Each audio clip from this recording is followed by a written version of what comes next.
మూర్తి చూపకున్నను పరిపూర్ణం బెట్లు తనకు ప్రత్యక్షమగున్. గురుమూర్తి చూపనేనియు పరిపూర్ణము తనకు లెస్స ప్రత్యక్షమౌరా. చూస్తేనే ఎరుక పారిపోవునురా.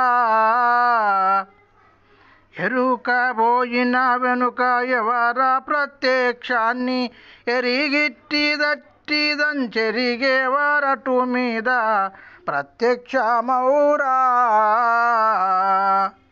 చూస్తేనే ఎరుక పారిపోవునురా. జై నిజ గురుభ్యో నమః. జై యమలాంబ సమేత అనుభవానంద రాజయోగేంద్ర ప్రభుస్వాముల వారి దివ్య చరణారవిందములకు ద్వాదశి వందనములు సమర్పించుకునొచ్చు. శ్రీమద్భాగవత కృష్ణ ప్రభు దేశికేంద్రులు వారిచే విరచితమైన శక్తిద్వయ నిరాశ కంపుకు శుద్ధని గుడదత్త కందార్థ దరువులలో పరిపూర్ణ బోధ యందు మనం ఈరోజు 6వ కందార్థాన్ని ముచ్చటించుకుంటూ ఉన్నాం. దీనికి మునుపు కందార్థంలో సముద్రము లోతును ఎరగబోయినటువంటి ఉప్పు బొమ్మ తానే లేకపోయినట్లుగా పరిపూర్ణమును చూసినటువంటి ఎరుక ఏమీ లేనిదైనది, ఎరుక శూన్యమైనది. ఎరుక ఎప్పుడైతే శూన్యమైనదో ఎరుక ద్వారా కలిగినటువంటి విశ్వము కూడా లేనిదైంది, ఏమీ లేనిదైంది.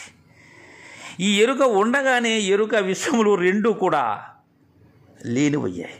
ఇది ఎరుకకే వింతగా తోచినదని శిష్యునికి దృఢం చేసినటువంటి గురుదేవులు ఈ కందార్థంలో, నాయన శిష్య, నీకు ఒక విషయాన్ని చెప్తాను నాయన. ఏంటంటే, గురుమూర్తి చూపకున్నను పరిపూర్ణం బెట్లు తనకు ప్రత్యక్షమగున్. గురుమూర్తి చూపెనేనియు పరిపూర్ణము తనకు లెస్స ప్రత్యక్షమౌరా. చూస్తూనే ఎరుక పారిపోవునురా. ఇక ఉంటుందా శిష్య?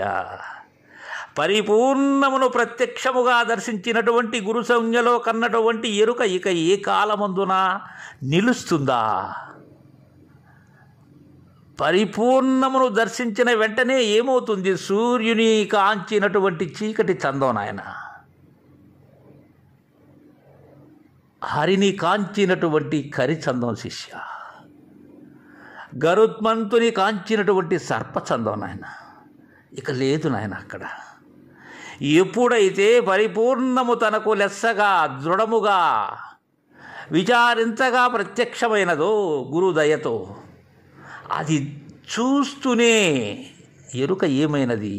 లేనిదైనది. అది ఏ కాలమందునా లేనిది ఉన్నట్లుగా భ్రాంతి చెందిస్తూ ఉన్నది. తాడులో సర్పము వలె శిష్య,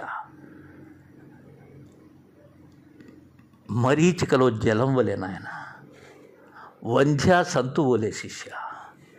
అయితే శిష్య, ఈ పరిపూర్ణము ఎలా ప్రత్యక్షమవుతుంది? తనంతట తానుగా గ్రంథ శోధనల ద్వారా, వాదముల ద్వారా సాధ్యమా ఇది? తను నేర్చినటువంటి మాటలతో వీలవుతుందా ఇది? అనేకమైనటువంటి వివిధ రకములైనటువంటి మత సిద్ధాంతములు ఏవైతే ఉన్నావో వాటినన్నిటినీ వల్లె వేస్తే వీలవుతుందా? గురుమూర్తి చూపకున్నను పరిపూర్ణం బిట్లు తనకు ప్రత్యక్షమగున్. గురుమూర్తి, నిజగురు మహారాజు ఎవరైతే ఉన్నారో, శివరామ దీక్షిత సాంప్రదాయబద్ధముగా గురు శిష్య న్యాయముగా బోధను అందుకుని బోధాధికారి అయినటువంటి బోధస్థితి పురుషుడైనటువంటి ఆ నిజ గురుమూర్తి చూపనట్లయితే ఎలా కుదురుతుంది? ఎలా ప్రత్యక్షమవుతుంది పరిపూర్ణం? నీకై నీవు తెలుసుకునేదా? అది కాదది నీకే తెలియను. చెప్పాను కదా శిష్య గతంలో, నీ వల్ల అవుతుంది, అది కాదు శిష్య.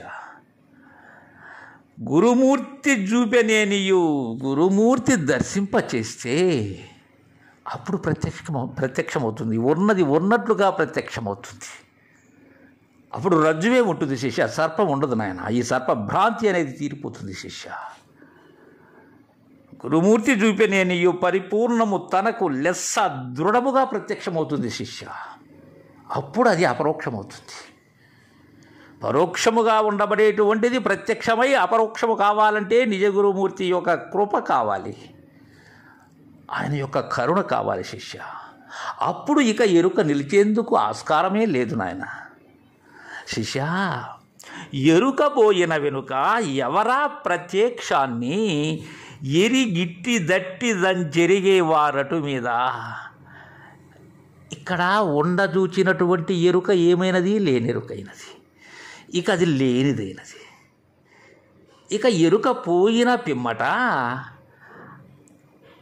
గురువుగారి యొక్క దయతో ప్రత్యక్షమైనటువంటి పరిపూర్ణము ఏదైతే ఉన్నదో దానిని మరలా ఎరిగి పరిపూర్ణము అలాంటిది ఇలాంటిది అనేందుకు ఎవరున్నారు శిష్య? ఇక్కడ గురు శిష్యులు ఇరువురు లేరు నాయన. అగ్నికర్పూరవత్. ఎరుక పోయిన వెనుక ఇక పరిపూర్ణాన్ని గురించి అనేందుకు గురువు లేరు, శిష్యుడు లేడు నాయన. ఎరుక ఉన్నంతసేపే పరిపూర్ణము, ఎరుక లేనట్లయితే పరిపూర్ణము అనేందుకు ఎవరూ ఉండరు శిష్య. అది అట్టిదని కానీ ఇట్టిది అని కానీ దానిని ఎరిగించేవారు ఎవరున్నారు తదుపరి? అది నాయన అశరీర లక్షణం, అది అహంరహిత మార్గం, అది భ్రాంతిరహిత విధానం. ఎరుక పోయేంత వరకు కూడా గురువుకు 12 వర్షములు ఎవరైతే చతుర్విధ శుశ్రూషలు ఆచరించుచు గురువు చెప్పిన ప్రకారము సాధనారహితమైనటువంటి సునాయాసమైన అనాయాస మార్గమును గురుదేవుని ద్వారా చూస్తారో వారికి ప్రత్యక్షమది, వారికి అపరోక్షమది.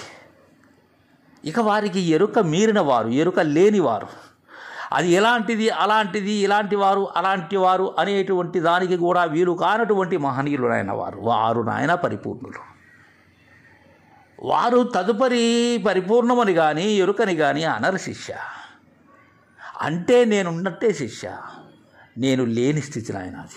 అది గురుమూర్తి యొక్క దయతోనే అది ప్రత్యక్షం కావాలి.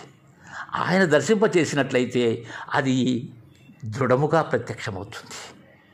దానిని కన్నటువంటి ఎరుక ఇక ఏ కాలమందున లేనిదవుతుంది. ఇక్కడ గురువు చేసేటువంటిది ఏం లేదు శిష్య. తాడు దగ్గర ఏది ఉంచితే దానిలో ఉన్న పాము పోతుందో ఆ కీలు చెప్తారు నాయన. ఇక ఆ తాడులో పాము లేదు శిష్య, ఏ కాలమందున లేదు. నీ భ్రాంతి రహితమే బట్టబయలు శిష్య అని ఆ ఎరుక రహితమయ్యేటువంటి విధానం, పరిపూర్ణ బోధ స్థితిని చక్కగా తెలియజేశారు 140వ కందార్థం ద్వారా కృష్ణ ప్రభు దేశికేంద్రుల వారు. జై గురుదేవా.